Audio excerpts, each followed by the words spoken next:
Hi everyone and welcome to my channel. I'm Simon and today I'm bringing back an old series with one of my mates, Catherine Hall. Hello. Who's been here this weekend. We've been having a lovely time. We've just been eating, chatting. Bit of sleeping. Bit of sleeping. Yeah. Then we've done some more eating and chatting. We're doing this and then we're going to go and eat and chat. Perfect weekend. I love it. But this series that I used to and haven't done for a while because nobody's been here because of the panda pop is where I get one of my friends to go through or a family member to go through my shelves and find 5 books that they either want to troll me with, talk about because they love as well, or haven't read and would like to read. But before we do that, I thought we'd mention how me and Catherine got to know each other because it's through one of my favourite books. And if you haven't read this after all this time on my channel, though I know I've got a few new people here, then you should. It's The Proof of Love, and it's one of my all-time favourite books. And I didn't know Catherine when I read it, but I got to know her afterwards. And I've wanged on about this for years. There's actually a new edition, isn't there, which has a quote from a certain someone on it. It does, a very nice quote from a certain someone. A certain someone. But yeah, when we were laughing about this yesterday, because when I got sent this, The Proof had Sarah Waters meets Daphne du Maurier on it, and I was like, oh really? Let's see if this stands that test, and it did. So if you've not read it yet, get to it because it's bloody brilliant. And Catherine's also got 2 other novels on top of that: Days of Grace and The Repercussions, which was nearly called In Memoriam. until one of her dear friends Simon said no. It'll look like your tombstone on the front of the book. I did take his advice. Yes, I can be good at advice occasionally. Very good advice. And how easy was it for you to go through the shelves and pick 5 books? It was a very strange experience because I was faced... Some of our friends are on there. Some of our friends are on there. They are, and that was strange to see myself and other people. But it was like looking back at my life over the last 15 years and seeing so many books that I absolutely love. And it just made me feel like I need to go back and read them all again. I wanted to stay in your study all day. Do you just like rereading? Yes. I don't. Oh. I'm currently rereading at the moment and it's fine, but I always worry what if I don't love it as much. I think there's some that you do and there's some that you don't. There's some that I just didn't get at all the first time around, and then I read them again and I'm like, whoa, all this stuff was in there, and I was either reading it too quickly the first time or I wasn't in the right mood, and I almost picked a book like that to talk about with you today, but I didn't. Oh, you can tell me about that later. Exclusive. Right, so what's the first book? I'm not looking. Okay, I should say, I don't know what they are. Catherine's got them in a book bag, and so it's always a surprise, because people who might not have seen these before won't know the rules. That's just the rules. I didn't know the rules until about 20 minutes ago. Right. Nothing like a bit of preparation. I'm just going to pull them out. I'm not going to check what they Okay. are. I'm just going to do it. Okay, aha, right, so Frog Music by Emma Donoghue. Yes. Now, the reason I've chosen this is because I haven't read it. I've read all of her other books, but not this one. So I want to know what it's about. So this good. is, you'll be surprised to know, a queer book from Ooh, Emma Donoghue. And it's Excellent. about a woman who collects frogs. She's quite, what's the word when somebody's androgynous? Yeah. And so it looks at the history of her, but then we start to get to know more all around. It's one of those ones where a lot happens that I don't want to give away. When is it set? Oh, I can't remember that. Okay. I know it's historical fiction. 19th century San Francisco. Yes. In a heat wave. And what I loved about it was it kind of has... So I love books set in San Francisco, although I've been to San Francisco and sadly didn't love it when I went. I think it's changed. Well, I think I was just hoping for it to be like Tales of the City, because that's the iconic San Francisco. course. And this is obviously beforehand, but this I also love because I don't think we get that many... I know it wasn't the Victorian era for them in America, but looks at the Victorian era in America, and that's one of my favourite time periods. Yeah. So that's the other reason I loved it. And also it's got all of the kind of the smoky streets and the back alleys and all of that kind of... So it's got that real gritty gothic undertone. And it's got a lady wearing a garter. It has. Which I quite like. Well, I just love the fact that whole dress is like covering her. So you can tell also there's going to be... It reminds me a little bit of Tipping the Velvet, but very different. I mean, I say that. We discussed this yesterday. I've never read Tipping the Velvet. She's shocking. Well, no, because I watched the Absolutely TV shocking. show and I still can see the characters so vividly. Because I was saying to you, like Anna Chancellor saying, "You exquisite little tart," is one of my favourite moments in TV ever, and I've never forgotten it. Anyway, so I digress. But it's a lovely rich, dark, foggy is the word I would give it mainly. Foggy. Historical novel. Well, I'm going to get a copy. Did that do it for you, Catherine? It totally did it for me. It ticked all of my boxes. Because what I love about this is that I find it really interesting that there's certain books that you've not read for years, and it's more a feeling that you get of them. So this one, I don't remember the plot ridiculously, apart from the character who collects and catches frogs. But I do remember the gloomy, foggy feel of it, and kind of perfect for. Actually, it's great for this time of year when it's still a little bit dark at night, and you can crack a fire on, or just curl up next to your radiator. Great, I'm going to do that. So that's that one. Excellent. Next. Next. Hopefully I'll have a better description of the next one. There's always a worry that I'll be like, now. Speaking of Victorian era. One of my favourite books of all time. Well, yes, mine too. I picked this because I came to Wilkie Collins as a teenager, and then when I was about 45. And there was quite a lot that happened in between. How is that possible? You're 33.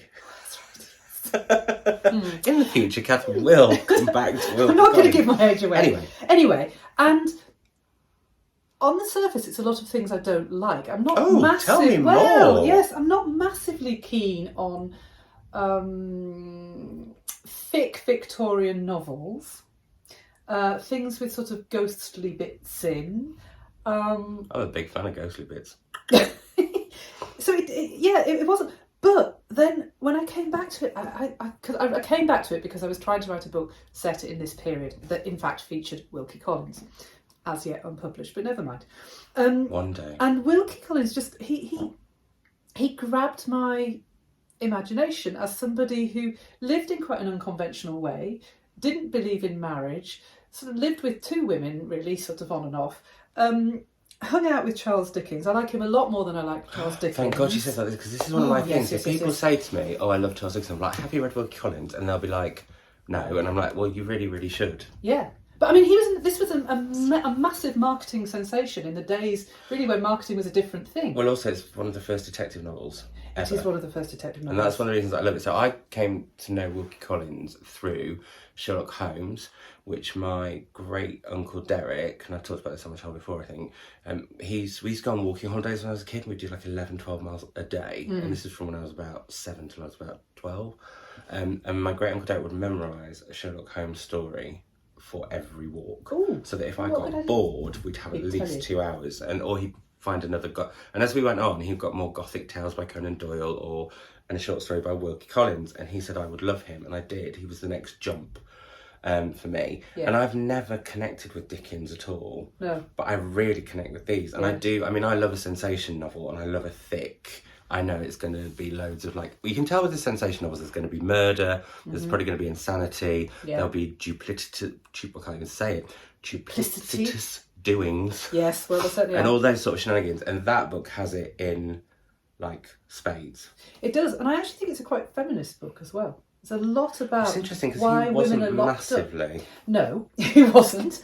But I think there's quite a lot here about the woman's perspective on things, I would say. Yeah. Well, also, this one, I should say, is quite new.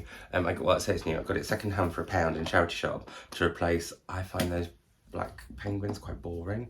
And I love this Penguin English Library editions. I'm slowly but surely collecting these. But yeah, I just think it's a great, if you want to kind of, I don't know, there's something about it that's so serialistic as well, which I like. Anyway. It's another good, another very good winter book that you can disappear into. Next! I don't think the next one's Victorian. I don't know, it might be. Well, it might I love be, a Victorian book. I don't know, I've got my favourite Victorian. It isn't. Deborah Levy. Who's been a little bit controversial in the last year, but I still love. I don't think I've heard about that. But anyway, The Cost of Living. Living autobiography. That's what she calls it, isn't it? The trilogy. Which I really like the idea of. Doing your own autobiography as you go. Yeah. Well, she's finished it now. Yes, she's which is done a shame. 3. I want more. Have you read them all? Yeah. I loved them because I think they're a really great insight into how a writer writes. Yes. And how writing and publishing has changed. Yes. But also just she's had a fascinating life, and I just think I've had the pleasure of interviewing her twice, and she's a really fascinating. I mean, she's quite scary. I'm not going to lie to you. She's a little bit scary. I'm aware that we've moved a little bit away from you, Catherine. We're not quite. I'm trying not to get my ring light in. I don't there we like go. that. No, it wasn't that. It was more that I was just literally centre stage, and I don't want people thinking that I'm like, could you only sit on the far side so that I've got the centre, please? I don't like being filmed. Well, you've done very well with this. Anyway, sorry.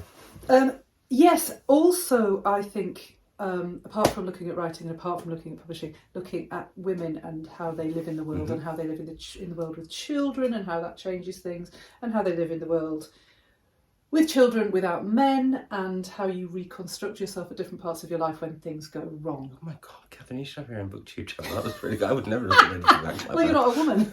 No, but I wouldn't have even said anything that clever that she'd looked at all of those. And I mean, she does. She looks at how it is to be, especially because she quite often went against the grain of what society was expecting of women. Yeah. And I think, that's why I think she is such a powerful writer. But for me as well, it was, because she's an author that I love so much, fascinating to see how she wrote some of the books that I really love. Yeah. And I think she's also very good at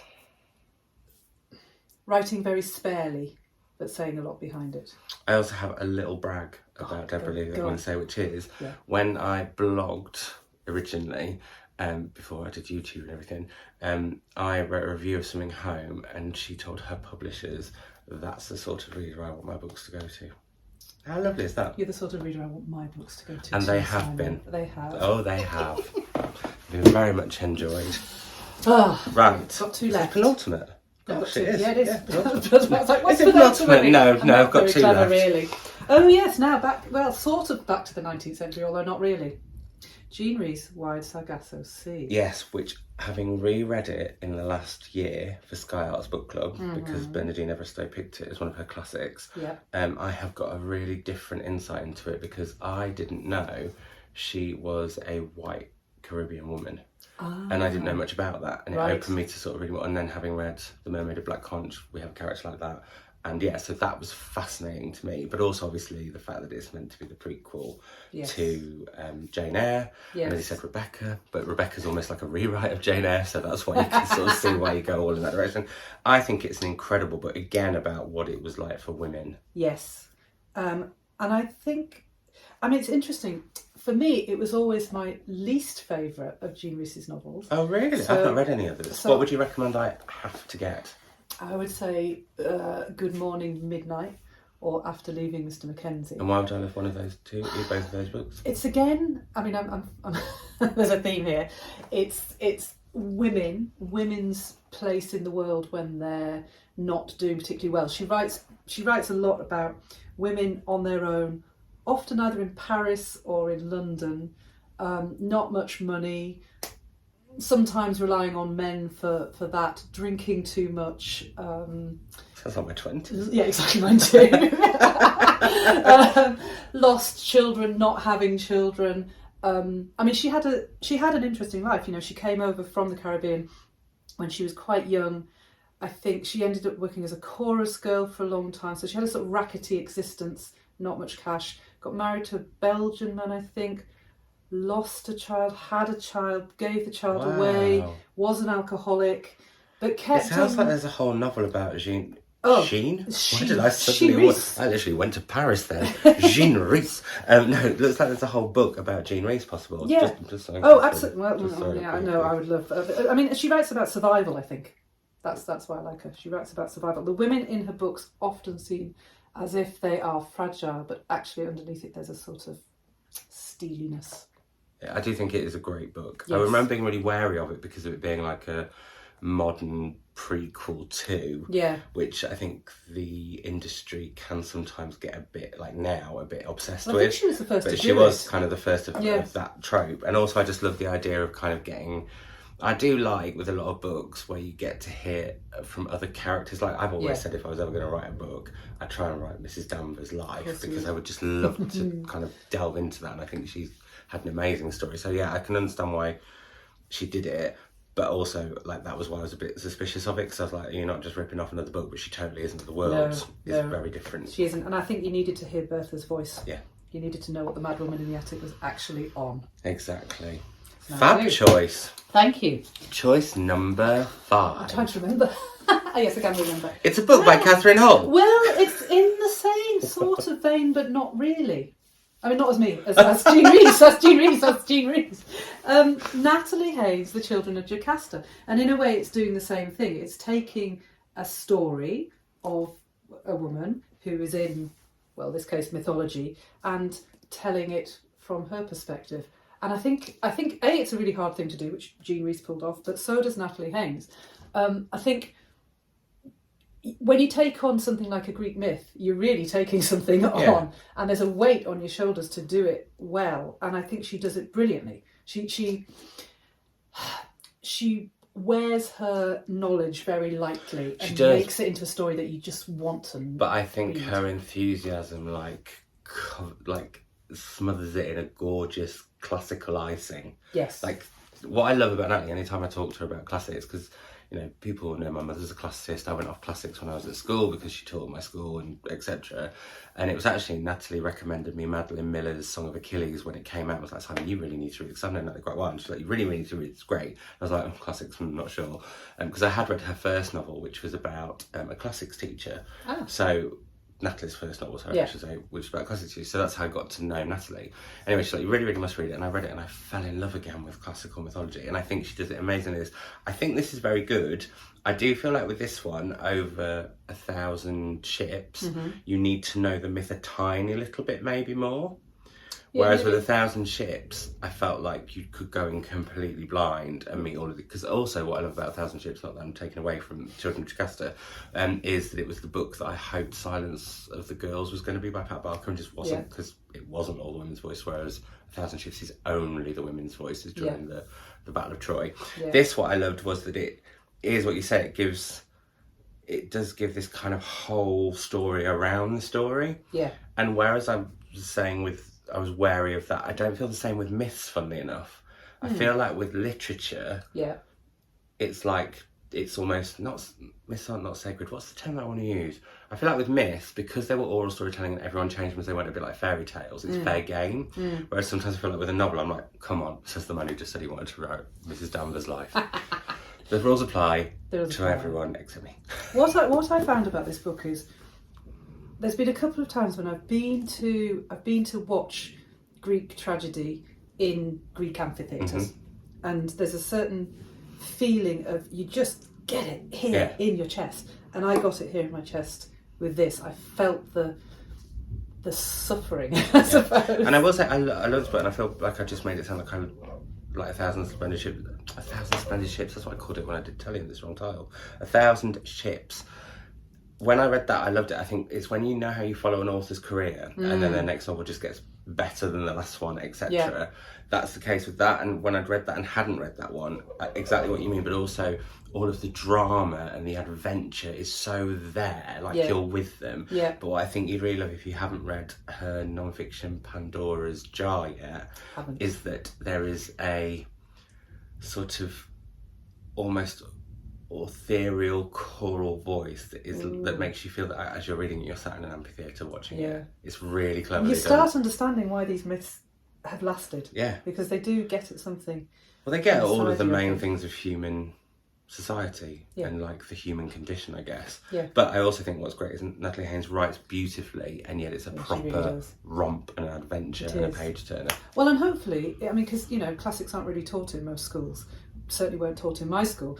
This kind of thing just opens it up to many Well, because it is seen as dusty and fusty and academic and a bit elitist. Yeah. And she definitely I mean, my mum was a classics teacher, and she still teaches. Well, she's brought classics back to a school that didn't do it, or brought classics to a school that didn't do it. And apparently classics is starting to be picked up again. Yeah. But I think it's really key, because also, like, these stories are about life, and like, no, I'm not going to go meet a god later or anything like that, but like, we've all been through things that these characters go through, and the range of emotions. They are high drama, they are quite camp, but I also really like that too. Of course you do. Of course I do, why would I not? Anyway, that was the 5 books. Thank you, Catherine Hall. Well, I couldn't find anything I hated on your shelf, so there you go. Well, that's a very good sign, so no trolling. No trolling. No trolling, not today. Don't do that. Or not about my bookshelves, at least. About other things, maybe. As I said, do get your mitts on the proof of love, because I think I've threatened this before, but if you haven't read it and you haven't loved it, I don't think we can really be friends. So that's a small threat there. Anyway, me and Catherine need to head off, because we're off to Mowgli, which is my favourite restaurant in the land, and where I take my favourite people. But thank you, Catherine. It's an absolute pleasure. Thank you for having me. And I'll be back in another video soon. Bye. Bye.